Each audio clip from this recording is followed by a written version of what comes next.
Hey, so you've probably heard the phrase that meditating for 10 days a day is going to help with XYZ, that you should do more belly breathing, that when you're stressed out or angry, that you should take a deep breath.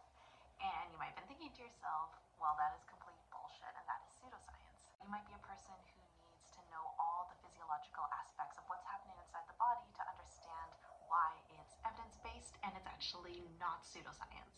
When we're stressed, when we're feeling anxious, there is a little piece of our brain called the amygdala that is reacting.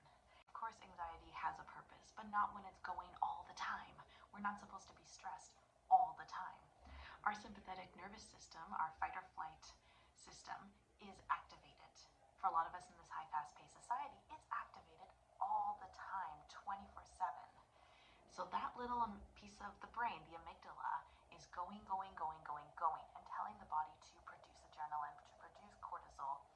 And what it actually does is it takes over and starts to inhibit the upper frontal, prefrontal cortex of the brain so it can function as properly. That prefrontal cortex is in charge of rational thinking, in charge of critical thinking.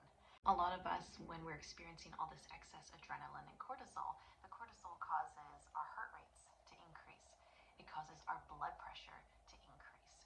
It causes us to breathe more shallowly up here because the body wants to get as much oxygen into the muscles as it possibly can. So by shallow breathing really, really quickly, we can get more oxygen in.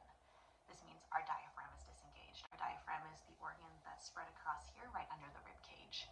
By meditating and taking time to take deep belly breathing, I tell people in a vision like you're blowing up a balloon, you're starting to re-engage the diaphragm. So neurologically, the phrenic nerve innervates the diaphragm, and when it's stimulated by our deep belly breathing and engaging the diaphragm properly, it's going to connect to the vagus nerve, which then, when stimulated, starts to inhibit the sympathetic nervous system and activate our parasympathetic rest and digest system. This interruption is going to help blood flow return to the heart so that there's less stress on the heart.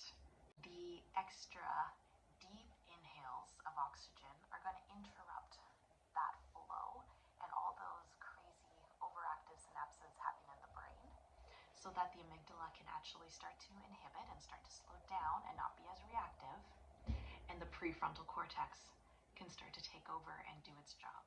Is deep breathing and meditation going to fix your problems? No. No, it's not going to fix your problems.